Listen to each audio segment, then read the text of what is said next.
Assalamualaikum warahmatullahi wabarakatuh. Alhamdulillahirabbil alamin. Allahumma shalli ala sayyidina Muhammad wa ala ali sayyidina Muhammad. Malam ini saya bagikan lagi kisah nyata mimpi yang saya alami kurang lebih belasan tahun yang lalu terkait dengan amal infak bisa menghindarkan dari bala bencana. Mimpi yang saya alami adalah konfirmasi dari Allah Subhanahu wa taala bahwa amal infak saya telah diterima olehnya dan berdampak keselamatan bagi keluarga saya.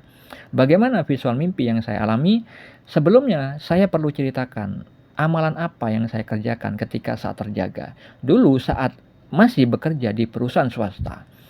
Seingat saya belasan tahun yang lalu ya. Itu setelah sholat di masjid, seingat saya sholat Jumat, ya, lalu saya kosongkan dompet. Ya. Saya masukkan semuanya ke infak di masjid. Ya. Saya infakkan di masjid dengan niatan untuk dicatatkan amal pahalanya untuk ibu saya dan semua adik-adik saya. Ya, karena saya waktu itu mengkhususkan untuk yang masih hidup, untuk kemaslahatan dunia dan akhirat mereka. Akhirnya malamnya saya bermimpi.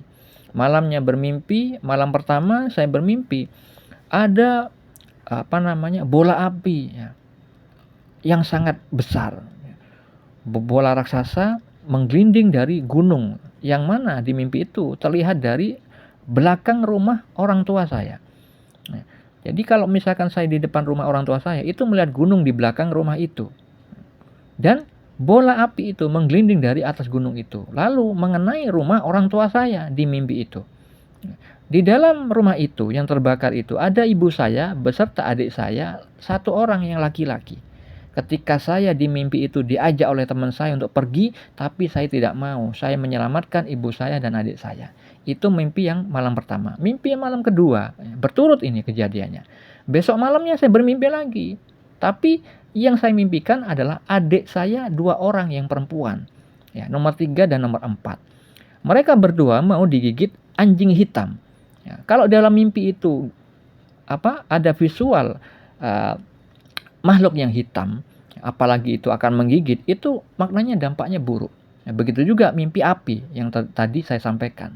Ya, itu buruk. Ya, akan ada bahaya yang mengancam. Maka di mimpi itu setelah mereka yaitu adik-adik saya 2 orang itu akan digigit anjing hitam, lalu muncullah saya di mimpi itu menghalangi anjing itu menggigit mereka. Akhirnya selamatlah mereka berdua. Setelah saya mengalami 2 mimpi tersebut, saya merenungi, kenapa kok 2 malam berturut-turut bermimpi tentang keluarga saya, yang mana mereka semua ada bahaya gitu loh. Akan terkena bahaya. Tapi saya yang muncul di dalam mimpi itu menyelamatkan mereka. Akhirnya Allah Maha Bijaksana yang ketika hamba-hambanya menanyakan suatu hal ya, yang mana semua pengetahuan Allah meliputi segala sesuatu, bahkan ilmunya manusia seluruhnya, maka Allah memberikan petunjuk di dalam hati saya. Oh, ini terkait amal infak yang kemarin saya kerjakan. Karena apa? Saya niatkan untuk mereka semua, yaitu ibu dan adik-adik saya di saat itu. Karena tujuannya saat itu untuk dicatatkan pahalanya untuk mereka yang masih hidup, yaitu ibu saya dan adik-adik saya. Saat itu orang tua saya yang laki-laki yaitu bapak saya sudah meninggal. Ya. Akhirnya saya diberitahukan dampak mara bahaya yang sebenarnya ada takdir Allah terkait keluarga saya itu sudah dihalau dengan adanya sedekah tersebut. Nah, itu konfirmasi dari Allah Subhanahu wa taala melalui mimpi. Ya. Nah, hal itu terkait dengan hadis-hadis yang bisa saya bacakan, yang mana diriwayatkan dari Baihaqi dan Tabrani. Ya. Rasulullah SAW bersabda, bersegeralah untuk bersedekah, sebab bala bencana tidak pernah bisa mendahului sedekah. Belilah semua kesulitan yang kamu lalui dengan sedekah. Bersedekah itu merupakan sesuatu yang ajaib. Sedekah juga menolak hingga 70 macam bala bencana. Dan yang paling ringan adalah menolak penyakit sopak dan kusta. Ya. Kok bisa? Sedekah bisa menolak bencana. Apa? Ya. Dalilnya atau hujah, dasar hukum yang bisa terkait dengan hal itu. Yang bisa memperkuat pernyataan Nabi ini. Nah, itu terdapat di dalam surat Hud ayat 114. Allah Ta'ala berfirman, sesungguhnya perbuatan-perbuatan baik itu menghapus berbagai kesalahan.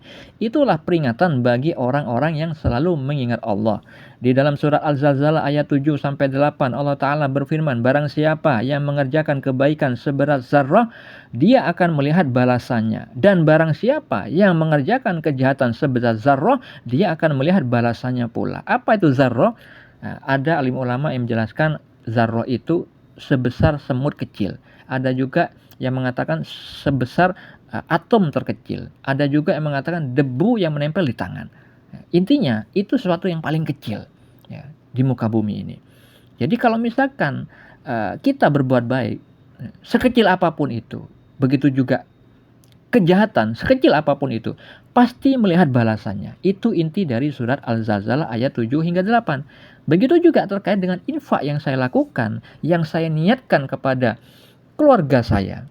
Maka Allah membalasnya sesuai apa yang saya niatkan. Yang mana hal itu terkait dengan hadis Bukhari dan Muslim, di mana Rasulullah SAW bersabda, sesungguhnya setiap amalan tergantung pada niatnya. Setiap orang akan mendapatkan apa yang ia niatkan. Karena saya niatnya waktu itu agar amalan ini ya dicatatkan pahalanya, berkahnya untuk orang tua saya dan adik-adik saya. Maka Allah konfirmasikan sesuai janji Allah melalui hadis Nabi yang tadi, sedekah itu bisa menolak bencana. Karena apa? Setiap dosa yang dilakukan manusia itu bisa terhapus dengan amal-amal kebaikan. Makanya Rasulullah SAW bersabda di dalam hadis riwayat Ahmad, dan iringilah perbuatan dosa dengan amal kebaikan. Nah, ya. Oleh karena itu, ya, juga terkait dengan hadis Bukhari dan Muslim, yang mana kemurkaan Allah itu ya bisa diredam ya dengan perbuatan baik, walaupun itu sedekah setengah biji kurma. Beliau Rasulullah SAW bersabda, jagalah diri kalian dari neraka meskipun hanya dengan sedekah setengah biji kurma. Barang siapa yang tak mendapatkannya, maka ucapkanlah perkataan yang baik ya.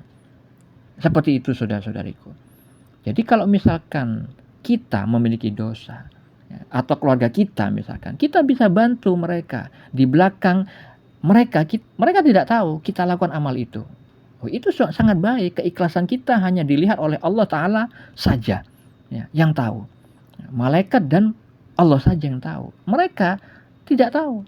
Nah, ini wujud kecintaan seorang mukmin sejati yang mana itu tidak diberitahukan kepada mereka, tapi di belakang mereka berbuat baik.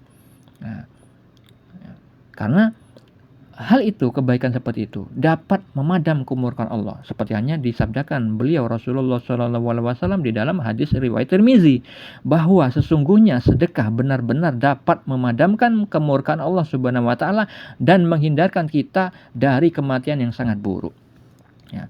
Oleh karena itu saudara-saudariku, ketika kita bersedekah, janganlah ya, lupa menyertakan nama saudara-saudari kita, orang tua kita pada khususnya ya. Itu enggak apa-apa ya. Ini pengalaman ya. Pengalaman hidup saya bisa Anda jadikan tolok ukur ya, bahwa ini telah dikonfirmasikan oleh Allah Subhanahu wa Ta'ala ya. Hal ini juga terkait dengan doa seorang mukmin ya, doa seorang muslim kepada muslim lainnya tanpa sepengetahuan dia yang didoakan, maka Allah mengutus malaikat di atas kepalanya mengatakan amin, dan kamu mendapatkan hal yang serupa. Jadi walaupun bukan keluarga kita sendiri ya, pada hakikatnya kita kan dari Nabi Adam, dari orang yang satu yaitu Nabi Adam. Maka kita ya masih bisa nyampe doa-doa kita untuk mereka walaupun bukan saudara sekandung, walaupun bukan orang tua kita. Urusan terima atau tidak itu urusan Allah. Yang penting niat kita baik, sebagaimana Nabi Muhammad SAW menginginkan semua manusia itu dapat petunjuk, dapat kebaikan dari Allah Subhanahu wa Ta'ala. Tetap Allah nanti hak prerogatifnya yang terjadi. Yang penting kita mengabdikan diri kepada Allah lillahi ta'ala ya, itu saja. Tidak perlu pedulikan omongan orang. Jadi semoga pengalaman apa yang terjadi pada diri saya ini, konfirmasi melalui mimpi ini, bisa mendapatkan keyakinan bahwa mimpi itu adalah syariat Islam. Assalamualaikum.